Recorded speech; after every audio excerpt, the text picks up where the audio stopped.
Xin chào. Thank you, President Quang, for your generous words, and let me thank you and the government and the people of Vietnam for the sincere welcome and hospitality that has been extended to me and to my delegation. Over the past century, our two nations have known cooperation and then conflict, painful separation, and a long reconciliation.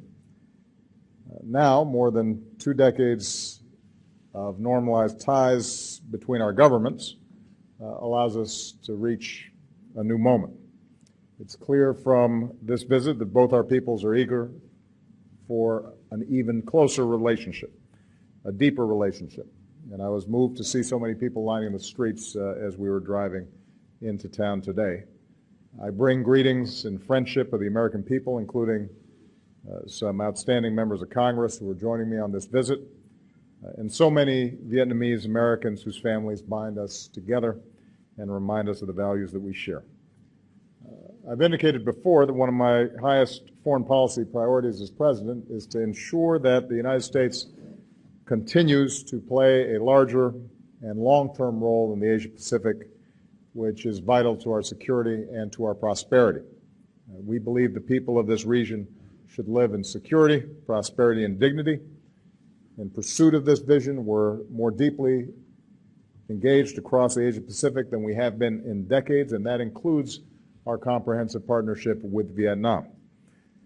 If you consider where we have been and where we are now, the transformation in the relations between our two countries is remarkable. Over the past 2 decades, our trade has surged nearly 100-fold, supporting jobs and opportunities in both countries. Since I took office, we've boosted U.S. exports to Vietnam by more than 150%. We're now the single largest market for Vietnam's exports. American companies are one of the top investors here. With our Fulbright programs, thousands of our students and scholars have studied together, and more than 13,000 young people across Vietnam are learning new skills as part of our Young Southeast Asian Leaders Initiative. Vietnam has become one of the top 10 countries with students in the United States. This year, we've welcomed nearly 19,000, the most ever. And last year, Vietnam welcomed nearly 500,000 American tourists to this country, and I will assure you that more are on the way. Our two governments are also cooperating more closely than ever. As part of our engagement with ASEAN and the East Asia Summit, we're working together to advance regional security and stability. Vietnam has welcomed American Navy ships to your ports. Our militaries are conducting more exchanges and partnering on maritime security. Together, we're pursuing the Trans-Pacific Partnership, not only to support trade, but to draw our nations closer together and reinforce regional cooperation. We're doing more to meet global challenges, from preventing nuclear terrorism to promoting global health security so that outbreaks of disease don't become epidemics.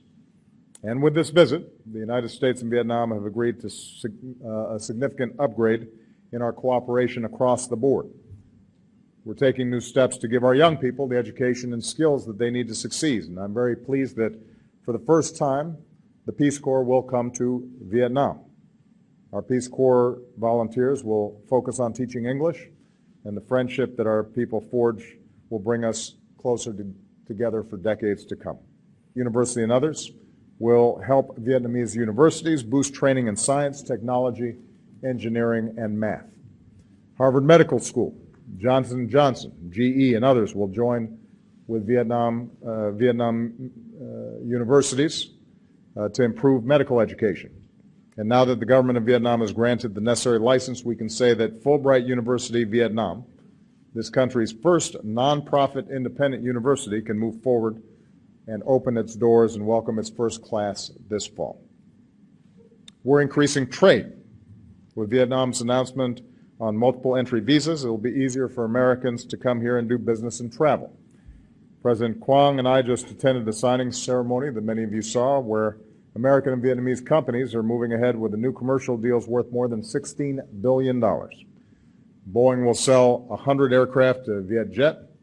Pratt & Whitney will sell advanced engines. GE Wind will partner with the Vietnamese government to develop more wind power. Deals like these are a win for both of our countries, helping to fuel Vietnam's economic growth and supporting tens of thousands of American jobs.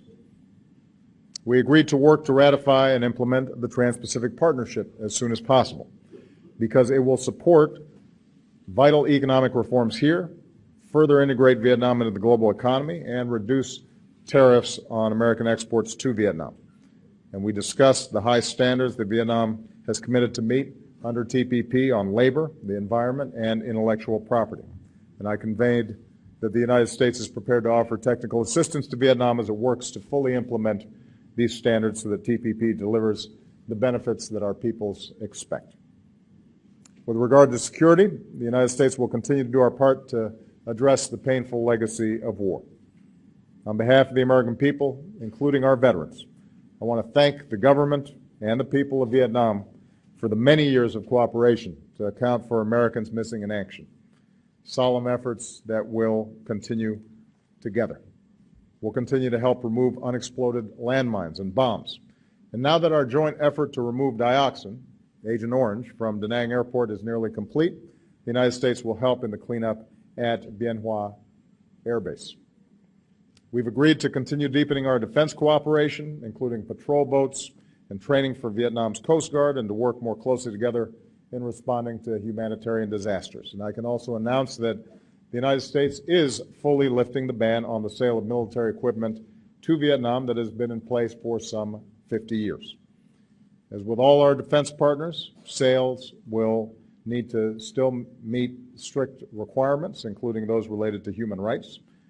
But this change will ensure that Vietnam has access to the equipment it needs to defend itself, and it removes a lingering vestige of the Cold War.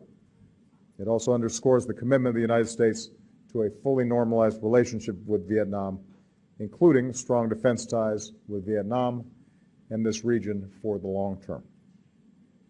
More broadly, the United States and Vietnam are united in our support for a regional order, including in the South China Sea, where international norms and rules are upheld, where there is freedom of navigation and overflight, where lawful commerce is not impeded, and where disputes are resolved peacefully through legal means in accordance with international law.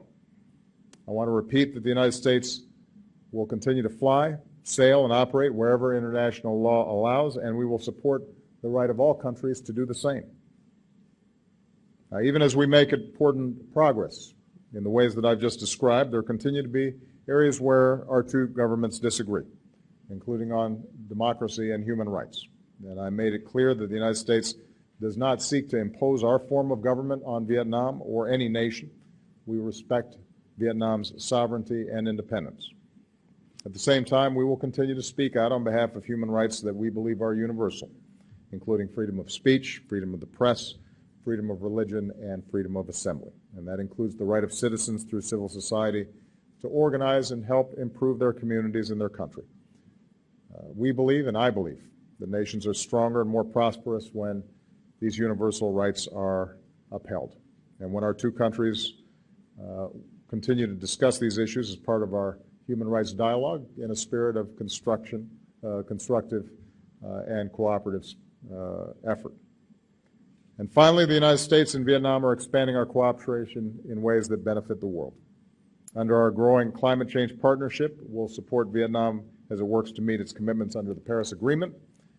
Because our two countries and others have committed to joining the agreement this year, we're within striking distance of it entering into force before anybody expected.